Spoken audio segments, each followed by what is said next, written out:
Robert Redford era o garoto de ouro de Hollywood. O rebelde de olhos azuis que recusou o caminho seguro, afastou-se da fama várias vezes e ainda assim construiu um império que transformou o cinema. Por trás do astro, havia um homem que enfrentava a dor, pregava peças em Paul Newman com Porsches destruídos e guardava segredos que os tabloides jamais souberam. Aqui vai um quiz para você. Qual papel icônico Robert Redford quase sabotou de propósito antes de se tornar seu grande sucesso? Deixe seus palpites nos comentários. Vamos revelar a resposta mais tarde no vídeo. Fique ligado para ouvir histórias sobre o retiro nas montanhas que ele construiu com as próprias mãos e o festival que deu origem ao cinema independente como conhecemos hoje. Mas para realmente entender o homem por trás do mito, precisamos voltar ao início, a uma infância cheia de reviravoltas que colocou tudo em movimento. Roberto Redford nasceu como Charles Roberto Redford Jr. em 18 de agosto de 1936, em Santa Mônica, Califórnia. Uma época em que os Estados Unidos estavam apenas saindo da Grande Depressão e a promessa dourada de Hollywood brilhava a poucos quilômetros dali. Mas, para o garoto sardento de cabelos ruivos e rebeldes, a infância nos bairros operários de Los Angeles não era um cartão postal glamuroso. Ele se destacava e sofria bullying por sua aparência e energia inquieta, sempre sendo mandado calar. Mas também havia alegrias. Beisebol em terrenos empoeirados de Van Nuys, viagens para visitar as terras do avô no Texas, onde os campos abertos sussurravam o tipo de liberdade que ele desejaria pelo resto da vida. Mas as sombras vieram cedo. Aos 11 anos, Redford acordou sem mexer os braços. Um caso leve de poliomielite na era pré-vacina o deixou de cama por semanas, fazendo-o encarar a fragilidade da vida cedo demais. Depois vieram perdas ainda maiores. Seu tio Davi, que era como um pai enquanto o pai trabalhava muito, morreu na Segunda Guerra Mundial. E em 1955, ano em que se formou no ensino médio, sua mãe Marta morreu subitamente de septicemia após uma gravidez difícil. Ela tinha sido sua grande defensora, sua luz, e aos 18 anos, essa luz se apagou. O luto se agravou. Redford entrou na delinquência juvenil, bebia muito, envolvia-se com gangues perigosas de Los Angeles e depois criou sua própria, os Barões. Ele aceitava desafios perigosos nos telhados que quase o mataram e acabou sendo expulso da Universidade do Colorado por causa da bebida. Ele era um garoto perdido, buscando sentido e tentando esconder a dor da ausência com imprudência. No entanto, esses mesmos instintos inquietos logo o impulsionariam para um palco que ele nunca esperava, onde talento, timing e pura rebeldia colidiriam para mudar sua vida. No início dos anos 1960, o garoto sardento que antes pulava de telhados para cumprir desafios de gangues havia tropeçado em uma nova arena, o palco. O primeiro grande avanço de Robert Redford veio com Descalços no Parque de Neil Simon, em 1963, embora, a princípio, ele quase tenha sabotado essa oportunidade. Tomado pela dúvida, ele esquecia falas nos ensaios para tentar ser demitido. O diretor Mike Nichols não permitiu que desistisse, usando essa rebeldia na atuação. A Broadway se iluminou e o delinquente inseguro virou ídolo das matinês. Hollywood logo seguiu a vitória de Redford no Globo de Ouro por Inside Daisy Clover, de 1965, e sua parceria com Natalie Wood marcou sua chegada. Mas foi Butch Cassidy e Sundance Kid, de 1969, que o catapultou para o estrelato mundial. Paul Newman, parceiro no crime nas telas e fora delas, virou aliado para a vida toda. Os dois chegaram a travar uma guerra de pegadinhas, trocando Porsches destruídos na porta um do outro. A fama veio rápido, mas deixou Redford desconfortável. O garoto, antes intimidado por ser diferente, passou a se disfarçar em público e fingir ser intercambista de Bogotá para evitar ser reconhecido. Mesmo assim, ele rejeitou o padrão de Hollywood, recusou A Primeira Noite de um Homem, por não se ver como um perdedor com mulheres e preferiu papéis mais ousados que glamurosos. Seus instintos compensaram. Golpe de Mestre, de 1973, Todos os Homens do Presidente, de 1976 e Entre Dois Amores, de 1985, consolidaram sua lenda.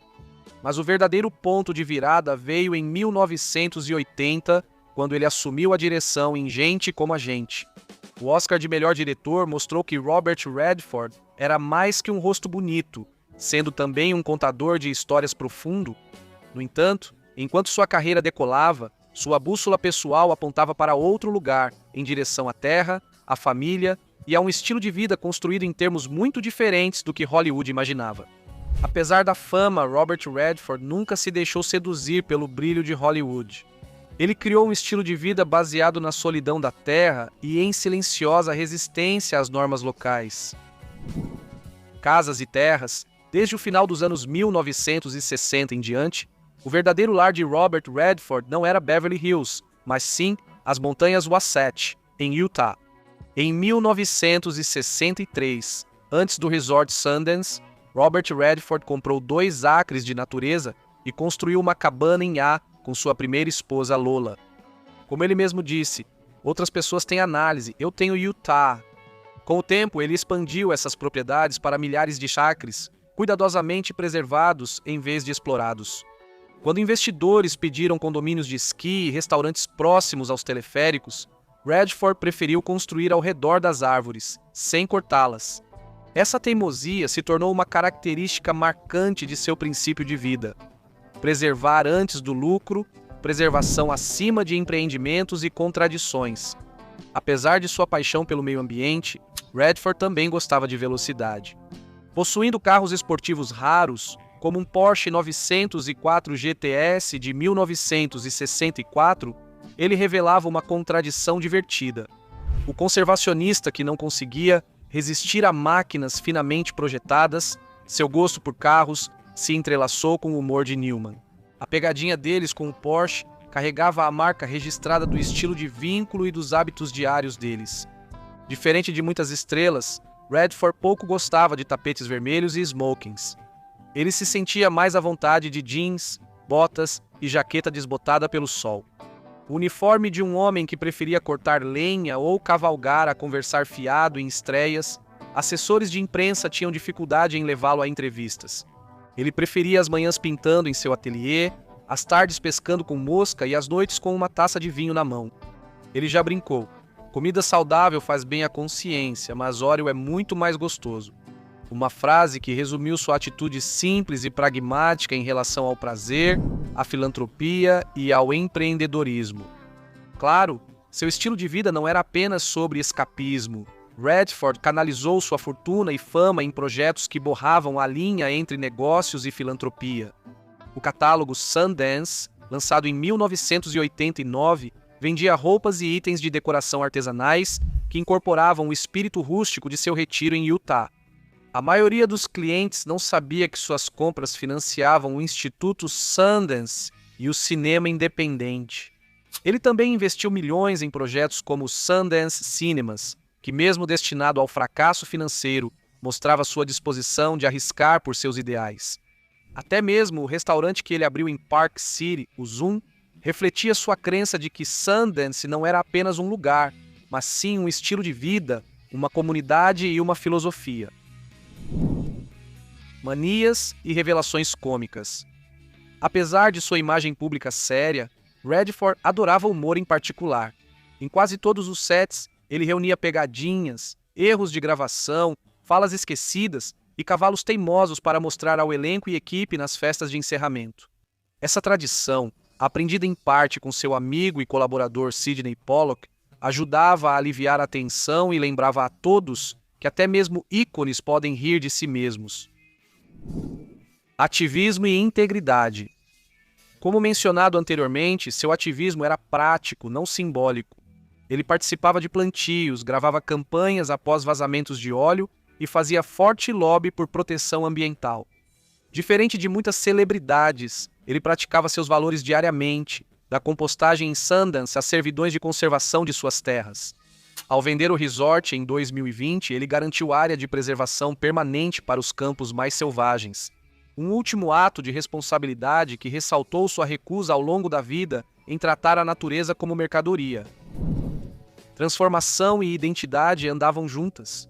O estilo de vida de Redford era um espelho de suas contradições. Ele adorava carros de luxo, mas desconfiava dos excessos.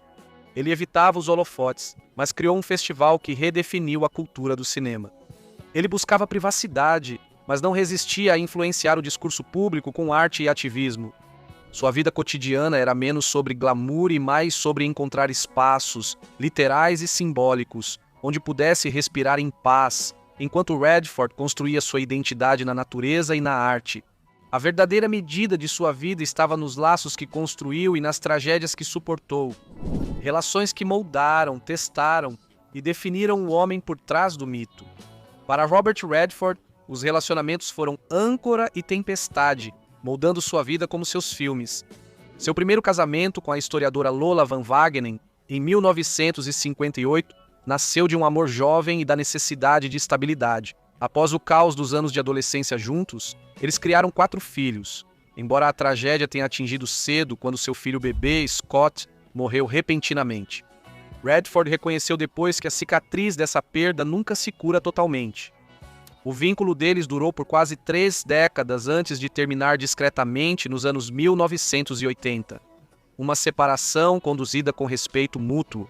A vida em família trouxe mais provações. As batalhas de saúde de Jamie, incluindo 2 transplantes de fígado, fizeram Redford equilibrar o sucesso em Hollywood com vigílias hospitalares.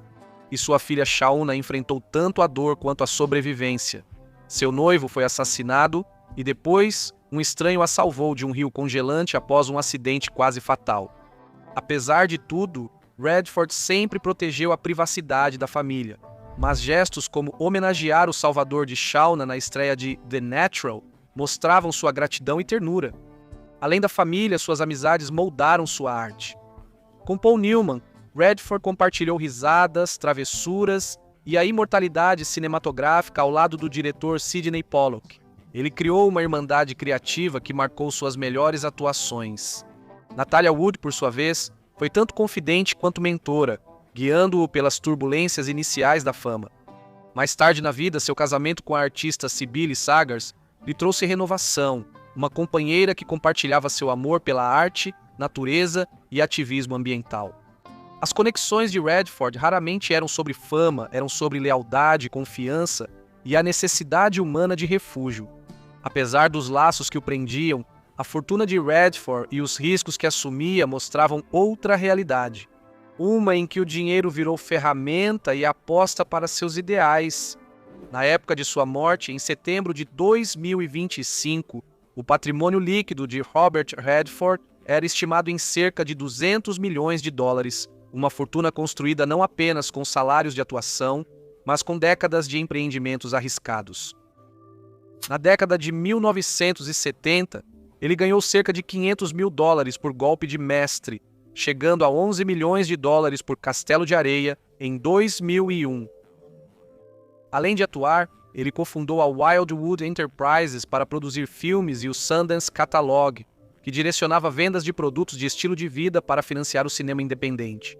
Mas nem toda a aposta deu certo. Nos anos 1990, o sonho dele com o Sundance Cinemas desmoronou, custando-lhe milhões do próprio bolso. Ainda assim, ao contrário de muitas celebridades, Redford usou sua riqueza menos para indulgências e mais para a preservação, investindo seus ganhos na proteção de terras em Utah e no apoio a novos artistas. O dinheiro era só uma medida de sua vida. O local onde escolhia morar e o que esses lugares revelavam tinham um significado bem mais profundo. Quando se tratava de imóveis, Robert Redford via as casas menos como símbolos de status e mais como santuários. Em 1963, ele comprou 2 acres rústicos nas montanhas Wasatch, em Utah, e junto com sua primeira esposa, Lola, construiu manualmente uma cabana modesta em formato de A. Esse ponto de apoio virou o grande resort de montanha Sundance, cobrindo milhares de acres, muitos deles preservados intencionalmente. Investidores buscavam condomínios de esqui e restaurantes chamativos. Robert Redford fez questão de preservar a paisagem, exigindo que um restaurante fosse construído ao redor de uma árvore sem cortá-la. Em 2020, depois de mais de meio século, ele vendeu o resort, mas só depois de garantir que 300 acres fossem permanentemente protegidos como uma reserva natural. Mais tarde, com sua esposa Sibyle, ele dividiu o tempo entre Utah e Santa Fé, onde a galeria dela e seus projetos ambientais prosperaram. Eles também foram brevemente proprietários de uma casa isolada em Tiburon, Califórnia, com vista para a Baía de São Francisco, que venderam em 2024 por 4,65 milhões de dólares. Cada propriedade refletia sua necessidade de retiro, criatividade e preservação, acima do luxo. Ainda assim, enquanto sua casa falava de santuários tranquilos, seus veículos revelavam outro lado dele, um amor pela velocidade, camaradagem e até comédia. O caso de amor de Robert Redford com veículos era menos sobre ostentação e mais sobre experiência, identidade e, de vez em quando, uma pegadinha entre carros. Ele tinha um gosto pelo excepcional, mais notoriamente seu Porsche 904 GTS de 1964, que se tornou parte da lendária guerra de pegadinhas com Newman. Para um homem que lutou para preservar a natureza, ele ainda não conseguia resistir à beleza da velocidade finamente engenheirada.